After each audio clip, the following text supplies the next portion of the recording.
বেআইন সাহেব, ছেলে কি বেশি মিষ্টি খায়? এটা কৃমি আছে মনে হয়। কনফার্ম? তাহলে এরা মোচড়ায় কেন? এই কথা কি সত্য নাকি রে? না তো মামা, কৃমি হবে কেন?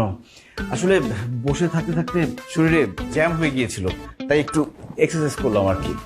আমার একটা ফ্রেন্ড আছে, ডক্টর মামুন, ওর চেম্বার মৌলভীবাজারে, খুব ভালো অর্থোপেডিক। ও আমাকে বলেছে মাঝে মাঝে এক্সারসাইজ করলে বডিতে ব্লাড সার্কুলেশন বাড়ে। আঙ্কেল, সময় পেলে আপনারাও করবেন, লাইফে এক্সারসাইজ অনেক জরুরি। কারেক্ট।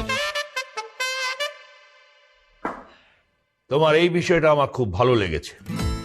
আসলে এক্সারসাইজ কতটা জরুরি সেটা তো এই জাতি জানেই না। আমি আর্মিতে ভর্তি হই না সেটা বুঝেছিলাম।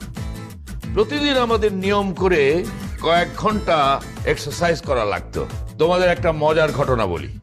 In the year of 1989। শুরু করে দিলে তুমি তোমার ওই আর্মির গল্প। বেয়ান সাহেব, সারাটা জীবন এই লোকের লেফট রাইট আর অ্যাটেনশন শুনে শুনে আমার